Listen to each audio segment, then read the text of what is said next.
नमस्कार विद्यार्थी मित्रांनो, स्पर्धा परीक्षा डिजिटल लर्निंग या युट्यूब चॅनलवरती आपल्या सर्वांचं स्वागत आहे। विद्यार्थी मित्रांनो, आज आहे 30 डिसेंबर 2023।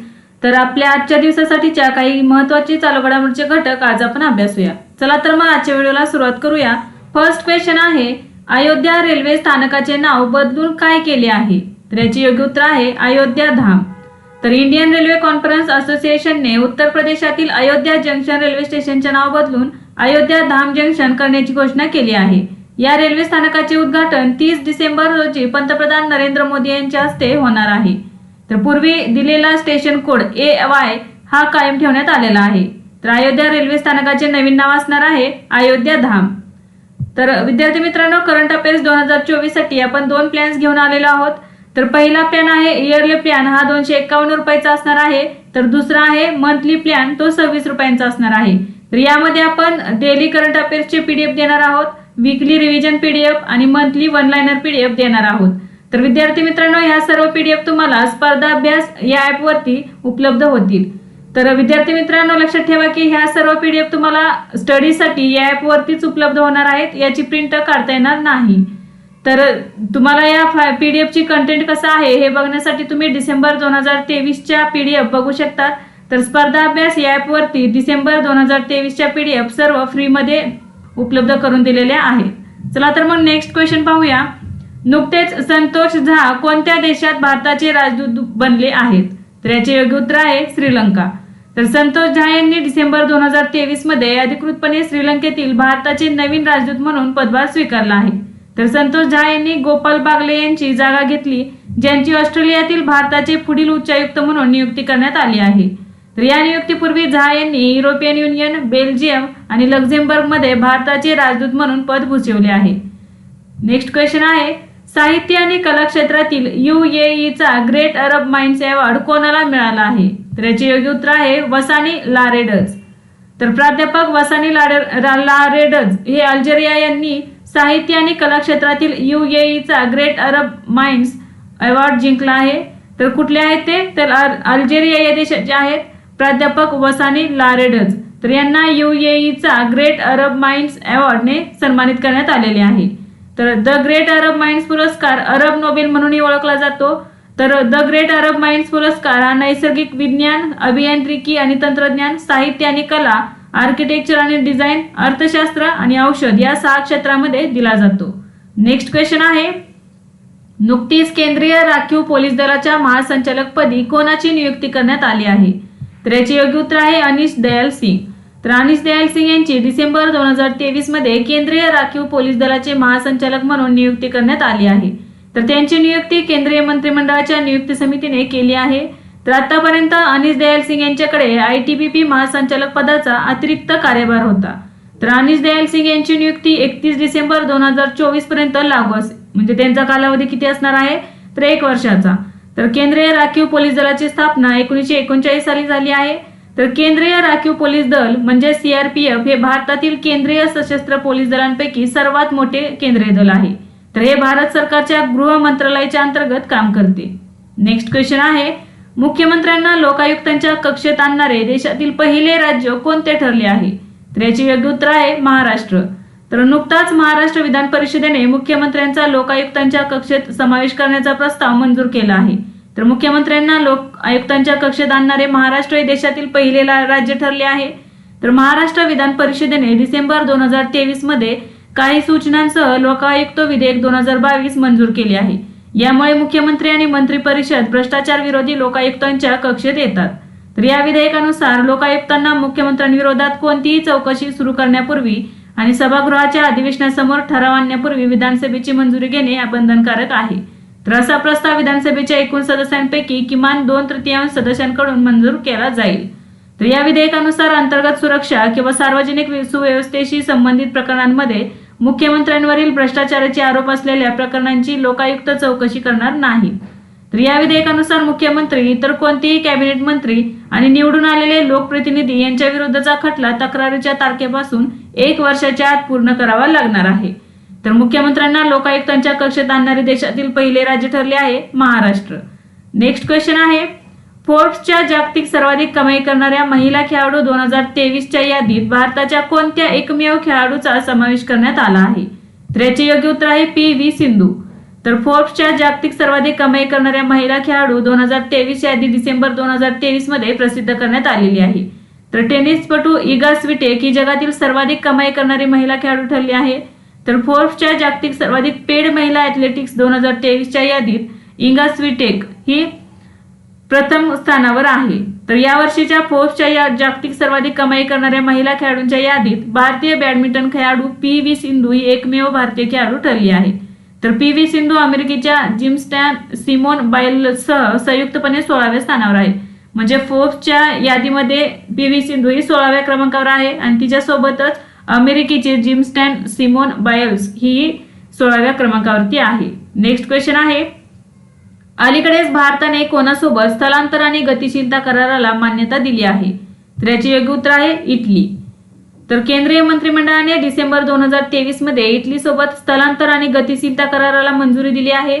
या करारावर भारताचे परराष्ट्र मंत्री एस जयशंकर आणि इटलीचे परराष्ट्र मंत्री अँटोनिया ताजानी यांनी नोव्हेंबर 2023 मध्ये स्वाक्षरी केली होती.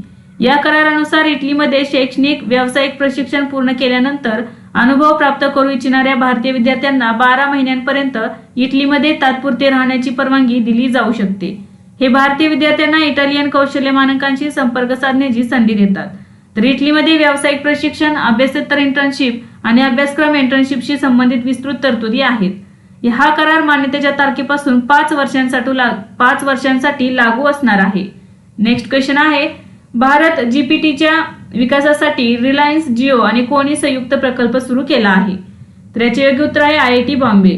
तर भारत जीपीटी आता चॅट जीपीटी प्रमाणे देशासाठी विकसित करण्यात येणार आहे. भारत जीपीटीच्या विकासासाठी रिलायन्स जिओ आणि IIT बॉम्बे यांचा संयुक्त प्रकल्प सुरू करण्यात आला आहे. भारत जीपीटी जिओच्या मदतीने प्रत्येक क्षेत्रात प्रवेश करणे आणि समाजातील विविध घटकांपर्यंत पोहोचवण्यासाठी तयार राहणे हे त्याचे उद्दिष्ट आहे. तर भारत जीपीटी 11 भाषांमध्ये उपलब्ध असणार आहे. उत्पादने आणि सेवांमध्ये नाविन्य आणण्यासाठी कृत्रिम बुद्धिमत्तेच्या प्रचंड क्षमतेचा शोध घेणे हा या उपकार्यक्रमाचा मुख्य उद्देश आहे. तर 2024 मध्ये भारत जीपीटी विकसित करण्यात येणार आहे. नेक्स्ट क्वेश्चन आहे, केंद्रीय मंत्रिमंडळाने कोणत्या राज्यात गंगा नदीवर 4.56 किलोमीटर लांबीचा नवीन पूल बांधण्यास मंजुरी दिली आहे? तर याचे योग्य उत्तर आहे बिहार.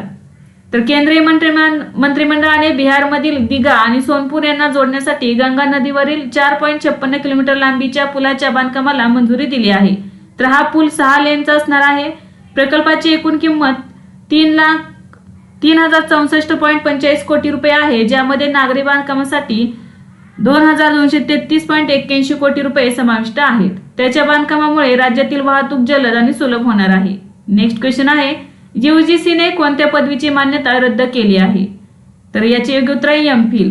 तर विद्यापीठ अनुदान आयोगाने म्हणजेच UGCने विद्यार्थ्यांना MPhil पदवीसाठी अधिसूचना जारी केली आहे. तर UGCने विद्यापीठांना MPhil प्रोग्राम ऑफर करण्यास मनाई केली आहे आणि 2023-24 शैक्षणिक वर्षासाठी प्रवेशांना परवानगी नाकारली आहे. तर 2022 मध्ये नवीन कायदा प्रकाशित होण्यापूर्वी प्रदान केलेली MPhil पदवी वैध असणार आहे. म्हणजे 2022 मध्ये ज्या पदव्या प्रदान केलेल्या आहेत ते वैध असणार आहेत.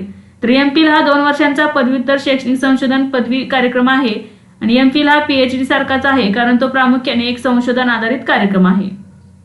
नेक्स्ट क्वेश्चन आहे, 4 स्टार्स ऑफ डेस्टिनी या पुस्तकाचे लेखक कोण आहेत?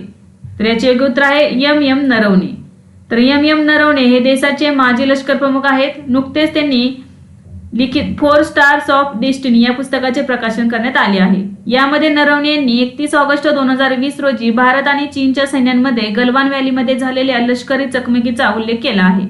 तर जनरल M.M. नरवणे यांनी परिस्थितीचा कसा सामना केला हे त्यांच्या पुस्तकात नमूद केले आहे. तसेच अग्निवीर योजनेबद्दलही या पुस्तकात लिहिले आहे. M.M. नरवणे हे डिसेंबर 2019 ते एप्रिल 2022 पर्यंत लष्कर प्रमुख होते. नेक्स्ट क्वेश्चन आहे, कोणत्या देशाने अलीकडेच फतेह 2 ची यशस्वी चाचणी केली आहे? तर याचे योग्य उत्तर आहे पाकिस्तान. तर डिसेंबर 2023 मध्ये स्वदेशी विकसित guided multi launch rocket system Fateh 2 पाकिस्तानने लॉन्च केली आहे. ते 400 किलोमीटर अंतरापर्यंतच्या लक्ष्यावर अचूक मारा करू शकते. तर ऑक्टोबर 2023 मध्ये पाकिस्तानने गौरी शस्त्रास्त्र प्रणालीचे यशस्वी प्रशिक्षण केले आहे. तर ऑगस्ट 2021 मध्ये पाकिस्तानने स्वदेशी विकसित Fateh 1 guided multi launch rocket सिस्टीमची यशस्वी चाचणी घेतली होती. नेक्स्ट क्वेश्चन आहे, भारताने प्रथमच कोणत्या देशाकडून कच्च्या तेलाच्या खरेदीसाठी रुपयात पैसे दिले आहेत? तर याचे योग्य उत्तर आहे UAE. तर भारताने संयुक्त अरब अमिरातीकडून खरेदी केलेल्या कच्च्या तेलाचे पहिले पेमेंट रुपयात केले आहे. तर जागतिक स्तरावर भारतीय चलनाचा प्रचार करण्यासाठी भारताने उचललेले हे पाऊल आहे. तर भारत आपल्या गरजेच्या 85%हून अधिक तेल आयात करतो. तर RBIने आतापर्यंत 22 देशांशी रुपयात व्यापार करण्यासाठी करार केले आहेत. भारत सध्या रशियाकडून सर्वाधिक तेल आयात करतो. नेक्स्ट क्वेश्चन आहे, गृह मंत्रालयाने अलीकडेच कोणती संस्था बेकायदेशीर घोषित केली आहे? तर याचे योग्य उत्तर आहे मुस्लिम लीग जम्मू आणि काश्मीर. तर गृह मंत्रालयाने मुस्लिम लीग जम्मू आणि काश्मीर म्हणजेच मसरत आलम गट ही बेकायदेशीर संघटना घोषित केली आहे. तर गृह मंत्रालयाच्या म्हणण्यानुसार संघटना आणि त्यांचे कार्यकर्ते जम्मू काश्मीरमध्ये देशविरोधी आणि फुटीरतावादी कारवायांमध्ये सामील आहेत. UAPA 1967च्या कलम 3(1) अंतर्गत 5 वर्षांसाठी संघटना बेकायदेशीर घोषित करण्यात आली आहे. तर UAPA काय आहे? तर बेकायदेशीर क्रियाकल्प प्रतिबंध कायदा 1967 भारतात 1967 मध्ये लागू करण्यात आला.